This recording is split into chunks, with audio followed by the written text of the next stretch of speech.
আল্লাহ বলবে পড়, পরে তুই একটা নাম্বার দে। সে বলবে আল্লাহ আমি পড়তে চাই না। আল্লাহ বলবেন পড়। আল্লাহর আদেশ পেয়ে ভয়ের চোটে পড়বে, পরে দেখে হায় হায় আকাম কুকাম যা করছি দেখি সব লেখা,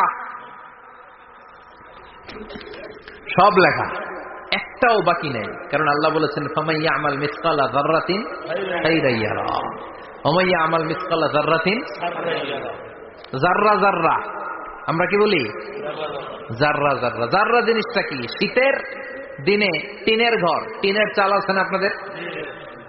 টিনের চাল যাদের আছে দেখবেন টিনের চালের ছিদ্র থাকলে ওটা দিয়ে সূর্যের আলো ঢুকে ঢুকে শীতের দিন সূর্যের একটা চিকন আলো ঘরে ঢুকে ওই ছিদ্র দিয়ে, ওইটার কাছে যাবেন দেখবেন এই সূর্যের আলোটার মধ্যে পাতলা ধুলিবালি দেখা যায়, দেখা যায় না? ঘরের চারদিকে কোথাও এই ধুলিবালি নাই, কিন্তু টিনের ছিদ্র দিয়ে শীতকালে সকালে একটা চিকন ছিদ্র দিয়ে সূর্যের একটা আলো ঢুকছে, ওইটার কাছে গেলে ধুলাবালি আসে।